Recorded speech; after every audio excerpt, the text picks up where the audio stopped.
So what happened is that recently my computer got attacked with the ransomware attack, and due to which my data got lost and I can't be able to retrieve it now. Okay, and this issue becomes so much serious also because as we can see that all around we all are much more becoming involved in our devices and internet, and due to this security issues and this privacy issues, these kind of attacks and these kind of things are becoming so much common, and here we can only get aware about these things and can secure our life in this online world. Okay, so I'm making this video to tell you about my experience about this attack. Okay, so be with me with the complete video. Hi guys, I'm Jaspreet Singh, and please hit the like button and subscribe to the channel so that you will never miss any update. Please hit the bell icon as well. Okay, so with this note I want to start this video, so let's go. Okay, so हुआ ऐसा था कि मेरे computer के अंदर मैं कुछ 29 तारीख की बात है ये, मैं कुछ सर्फ कर रहा था और सर्फ करते ही इंटरनेट पे मैं एक फाइल डाउनलोड करता हूँ, और फाइल डाउनलोड करने के बाद में थोड़ी देर बाद में मैं उसको क्लिक करके रन कर देता हूँ, और आई डोंट नो कि मेरा विंडोज डिफेंडर ऑन था कि ऑफ था, but I don't even realises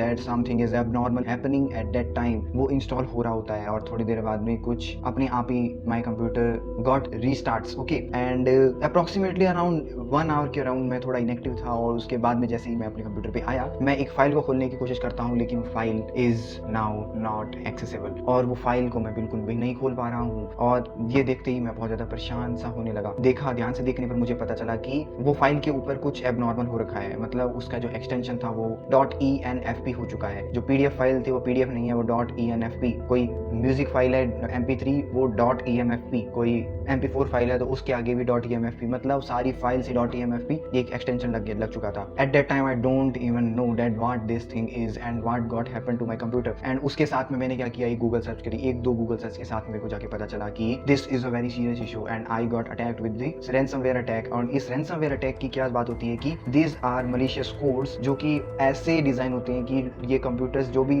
इसको क्लिक करके और अगर रन कर देता है तो उनके कंप्यूटर्स पे एड्रेस जाकर के उनकी फाइल्स को सभी को इनक्रिप्ट कर देता है विद एन ऑनलाइन की। एक ऑनलाइन की क्या होता है कि एक यूनिक की बन जाता है आपके कंप्यूटर के हिसाब से कुछ, और वो की जाकर के उनके डेटाबेस में जाकर के सेव हो जाएगा कि इस की के साथ में हमारे कंप्यूटर को उन्होंने इनक्रिप्ट कर रखा है। और उसी के साथ में ईच एंड एवरी जहाँ पे भी कोई फाइल थी उस फाइल के साथ में नीचे एक txt फाइल वहाँ पे ये कोड अटैच कर देता है, और उस फाइल के अंदर रैंसम नोट होता है जो कि आपसे रैंसम मतलब मनी की डिमांड कर रहा होता है। और वो कैसे डिमांड कर रहा होता है, वहाँ पे मेरे हाथ में भी एक ऐसा नोट था जो कि आप स्क्रीन के ऊपर देख सकते होंगे, और इस नोट के अंदर साफ साफ उन्होंने एक डिक्रिप्टिंग सॉफ्टवेयर की जगह पे कुछ अमाउंट को डिमांड कर रखा है। And this amount is not normal amount because this is approximately around 70 to 75,000 and this is not a normal amount. Or in my case my data was important for me because I have collected all of my data in something around 1 to 2 years and also from back also. लेकिन ऐसा नहीं था कि मेरा data इतना ज़्यादा important है कि मेरे को उसके लिए पे करना पड़ जाए। सो मुझे बहुत ज़्यादा दिक्कत हुआ, लेकिन मैं कहीं ना कहीं इस चीज़ पे मेरे को मानना पड़ा कि मैं उस डेटा को अब लूज करने का मतलब एक फैसला बना चुका था। सो लेकिन थिंक अबाउट डैट कि अगर ये एक ऐसे कंप्यूटर पे होता जिस कंप्यूटर पे एक बिजनेस रन हो रहा होता या फिर कुछ बहुत ही ज़्यादा इंपॉर्टेंट वर्क वहाँ पे सेव हो रखा होता, और वहाँ पे अगर ऐसा हो जाता तो जो बंदा इसका जो होस्ट होगा उसके लिए तो जो डेटा है उसका 70-75,000 तो उससे कई ज़्यादा वर्थ का वो डेटा हो सकता था। और इन डैट केस एक डायरेक्ट एक रिस्पॉन्स होता है। सभी चीज़ों के बारे में जानने के बाद में मुझे ये पता चला कि इनको डिक्रिप्ट करने का इतना कोई आसान तरीका है नहीं, और एक ही फिर पॉसिबल वे मिल जाता है कि हम डायरेक्टली उनके साथ में कॉन्टैक्ट करें और उनको रैंसम पे कर दें और एक तरीके से उनसे एक सॉफ्टवेयर लेकर के और डिक्रिप्ट करा ले। लेकिन in this case also many complexities are also involve in this also because we don't even trust those peoples also, because how we can trust कि अगर हम उनको ये पे कर भी देते हैं तो अब हमें वो जेन्युइनली सारा कुछ सही सही करके दे देंगे। So they can even trap us in much more complicated web also. अगर उनको ये पता चल जाए कि वो डेटा मेरे लिए बहुत ज़्यादा इंपॉर्टेंट है तो वो हमसे और भी ज़्यादा डिमांड कर सकते हैं। सो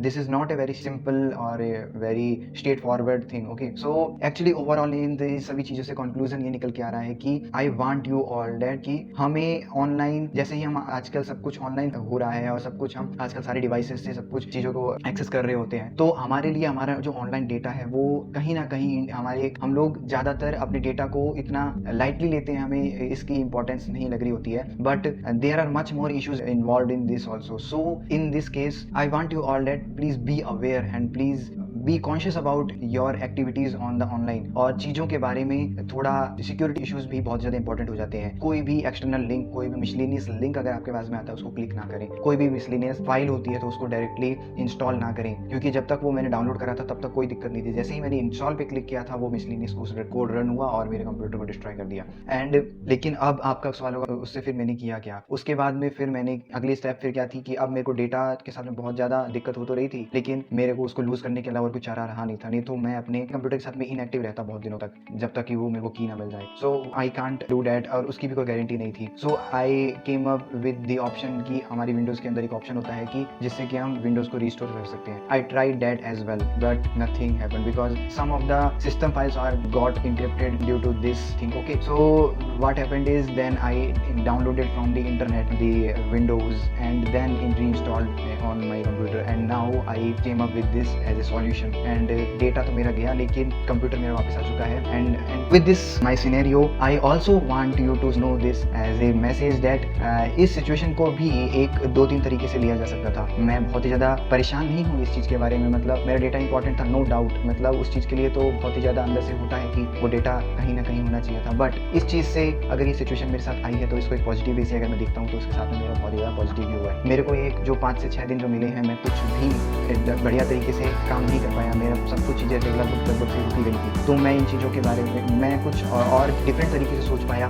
और डिफरेंट अप्रोचेस के साथ में मैंने इस चीज़ को एक सीरियस इशू लेकर के और अपने डेटा को ऑर्गेनाइज रखने का सोचा, और साथ में इस चीज़ के बारे में कॉन्शियस हुआ, और मैंने एक डिसीजन लिया है जो कि आप सभी को बहुत बढ़िया लगेगा। I am going to be active on my this channel and daily I am going to upload videos on my channel. Okay, and please be active with my channel by subscribing to the channel and hitting the bell icon so that you will get each and every notification of my new video. And actually I will be going to upload each and every video every 7 PM. Okay, so be active every day every 7 PM to see my content on this channel. Okay, so till then stay safe, stay healthy, and like the video, share the video, and please comment it down anything you want to know or anything you want to suggest. Okay, so with this note I want to end this video. Till then stay safe, stay healthy, and a big thumbs up from my side. Thank you, bye bye guys. और please comment करके ये जरूर लिखिएगा कि आपको मेरी videos कैसी लग रही हैं, ताकि मैं इनके ऊपर और ज़्यादा इम्प्रूवमेंट ला सकूँ। And bye bye guys.